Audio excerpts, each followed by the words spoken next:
जय श्री कृष्ण।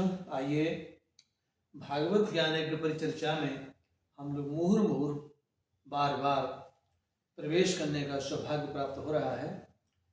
जितने बार भी भगवान की कथा सुनी जाए उतना ही हमारा जन्म धन्य हो जाता है। कहते हैं सदा सेव्या श्रीमद् भागवती कथा यस्याः श्रवण मात्रेण हरिश्चित्तम समाश्रयेत्। हमारा जो मन परमपिता परमात्मा में जुड़ जाता है, समाश्रित हो जाता है, हम धन्य धन्य कृत्य कृत्य हो जाते हैं। आइए ये दिवस में, कल के दिवस में हम लोग श्रवण कर रहे थे कि महाराज भरत जी का जो तीसरा जन्म हुआ वो ब्राह्मण कुल में हुआ और उस समय भी उनका नाम भरत ही था, लेकिन उनके माता पिता के शरीर शांत होने के पश्चात उनको उनके भाई लोग थोड़ा मोटी बुद्धि का, उन्मत्त बुद्धि का समझने लगे और उनको तरह तरह की बिगाड़ी में, छोटे मोटे कामों में लगाने लगे। उनके भाइयों ने सोचा कि अब तो पढ़ता वढ़ता है नहीं, इसको खेत पर भेज देते हैं और खेत पर ही जाएगा, वहीं अपना कुछ खेत वेत अपना जोतेगा, काम करेगा। तो एक खेत पर इनको काम में लगा दिया, लेकिन इन्हें सम विषम का तो ज्ञान था नहीं। क्या सम होता है, क्या विषम होता है, क्या द्वैत होता है, क्या इस सब चीज़ का कोई भान न था। और ये तो उस परमपिता परमात्मा में निमग्न थे और उसकी आराधना में ऐसे डूबे थे कि संसार इनको नजर नहीं आता था। संसार की कोई कृति भी इनको नजर नहीं आती थी और न संसार से प्रीति है, न संसार से कोई द्वेष है। और एक प्रकार से संसार में होते हुए भी ये संसार के साथ नहीं है, एक परमहंस की प्रवृत्ति को इन्होंने धारण कर लिया है। और आगे चल कर के इनके भाइयों ने जब खेत पर काम में लगाया तो उन्हें कहा कि आपको यहाँ मेड़ बनाना है, खेत पर मेड़ बनानी है। तो अब मेड़ तो जानते नहीं है बेचारे वो, तो कहीं गड्ढा कर दे रहे हैं फरसा से, कहीं उनको खाल कर दे रहे, ऊंचा कर दे रहे हैं, कहीं नीचा कर दे रहे हैं। लोगों ने कहा भाई ये ठीक काम नहीं कर रहा है, इसको एक काम करो, खाली खेत को जो रखवाली के लिए बिठा दो। रखवाली करने के लिए खेत में बिठा दिया गया। तो अब वहाँ पर बढ़िया वही रात में सोते थे, चारपाई लगी रहती थी, कुटिया बनाए थे, वहीं रहते थे। वहीं पर जो उनका कुछ घर वाले, उनकी भौजाइयाँ, जो भी कना भूसा कन्नी मन्नी जो रहती थी, ऐसे ही कुछ खराब मराब बना करके टिक्कड़ मिक्कड़ बना के भेज देती थी।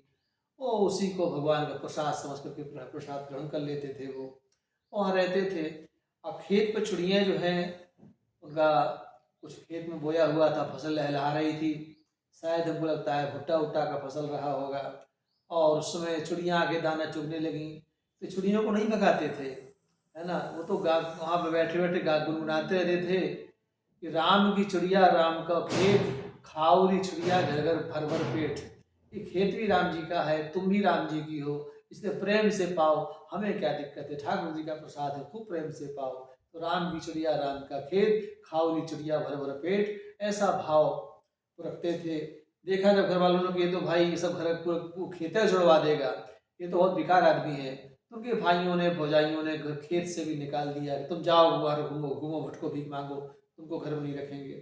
ऐसे ही छोड़ दिया और घर से बेघर हो गए और दर दर की ठोकरें वो खा रहे हैं, लेकिन फिर भी मस्ती में है अपने प्रभु के भजन में। भोजन मिल जाए तभी मस्त, ना मिल जाए तभी मस्त, कपड़े मिले तभी मस्त, ना मिले तभी मस्त। वो तो एक ऐसी अवस्था में है कि प्रभु के नाम में से डूबे हुए हैं, जो नाम नामी का संगम है उसमें ऐसे समाविष्ट हो गए हैं, उन्हें किसी संसार की सांसारिकता का बोध ही नहीं है।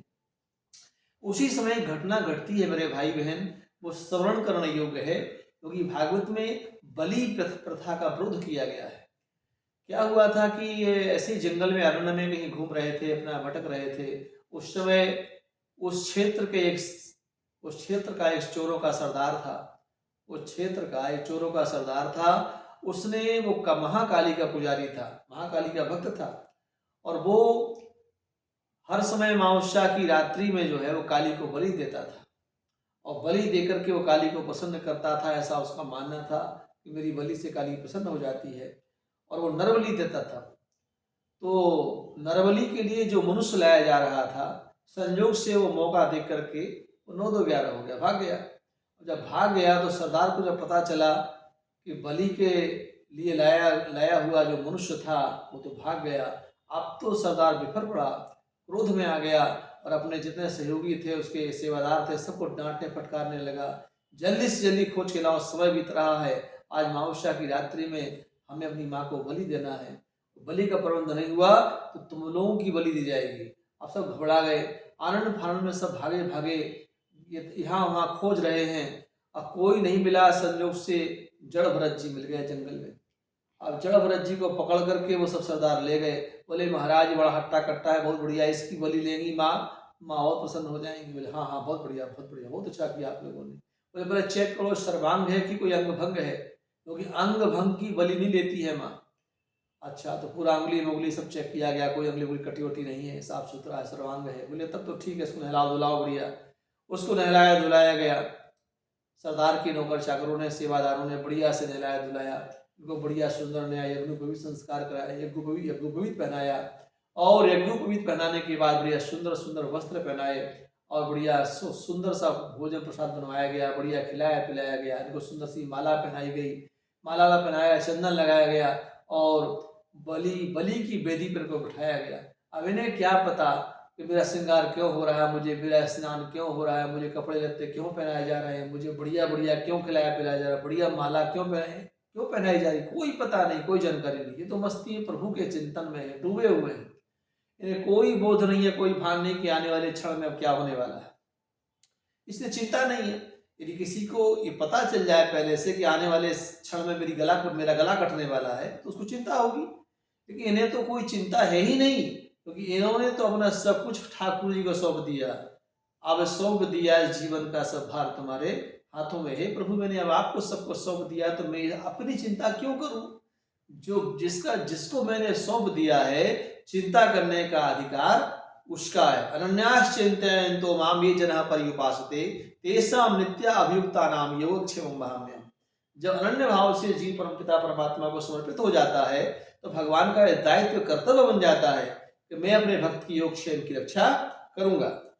उसी क्रम में यहाँ पर इनको बलि की वेदी में पधराया गया, बिठाया गया है, और वहाँ पर जो उनके सरदार के जो पुरोहित हैं सब पूजा वूजा करवा रहे हैं, बलि का पूजन चल रहा है। और जैसे पूजन होने के बाद सरदार से आ गया, सरदार अब बलि के लिए आप आगे आ जाएं। तो जैसे सरदार बलि के लिए आगे आया, पुरोहित ने मंत्र बोले और वो खड़ग लेकर के हाथ में, जैसे उनसे कहा गर्दन झुका लो, गर्दन झुका लिया। गर्दन पर जैसे तलवार चलाने को तो उद्धत हुआ, तलवार चलाना ही चाह रहा था, तलवार चला ही रहा था। उसी समय माँ काली को ये बर्दाश्त नहीं हुआ कि मेरा निर्दोष भक्त, मेरा निर्दोष भक्त का वध कर रहे हैं दुष्ट लोग जो हैं। उसी समय माँ काली उस प्रतिमा को फाड़ करके बाहर निकलती है और काली काली महाकाली कालिके परमेश्वरी सर्वानंद करे देवी नारायणी नमोस्तुते। वो महाकाली प्रसन्न होती है और प्रसन्न होकर के महाकाली ने उसके हाथ से तलवार को छीन करके और उसी सरदार का गला काट दिया और अपने पुत्र को स्नेह करने लगी, प्रेम करने लगी, प्यार करने लगी। और काली ने कहा, अरे दुष्ट, हमारे निरपराध भक्त का वध करना चाहते हो, हम कभी ऐसी बलि स्वीकार नहीं करते हैं। और यहाँ पर भागवत में ये बताया जा रहा है कि माँ हमारी बलि की विरोधी है, माँ को बलि नहीं दी जाती है। लेकिन कुछ तथाकथित कुछ ऐसे अल्पज्ञ लोग हैं जो अपने जिह्वा के लालच के, अपने जिह्वा के स्वाद के चक्कर में, और मैं समझता निरपराध पशुओं की हिंसा करते हैं, बलि चढ़ाते हैं। बलि का हमारे यहाँ विरोध है, हमारे यहाँ अहिंसा परमो धर्मा है, हिंसा का कोई हमारे स्थान नहीं है मेरे भाई बहन। इस प्रकार से माँ काली ने अपने पुत्र को प्यार किया, स्नेह किया और पुत्र से कहा, पुत्र अब तुम निर्भय हो जाओ, आराम से तो अपने घर चले जाओ, कोई दिक्कत की बात है, अब तुम्हें कोई नहीं मारने वाला है। इस प्रकार से माँ से आशीर्वाद लेकर के और वहाँ से भरत जी चले जाते हैं। कहने का मतलब ये है, भरत जी को तब भी नहीं पता कि क्या हुआ, ये वध हुआ, किसका हुआ, माँ ने किसको दंडित किया है, माँ हमको प्यार कर रही है, कोई मतलब नहीं है, कोई पता नहीं है, कुछ लेना ना देना, मगन रहना। परमात्मा के मंत्र में, नाम में इतने डूबे हुए हैं कि इन्हें संसार का कोई भी भान नहीं है। आइए कल के प्रसंग में कल रघुगण का प्रसंग सुनाएंगे। आज कथा ही विराम दे रही है, तब तक के लिए जय श्री कृष्ण, जय श्री कृष्ण।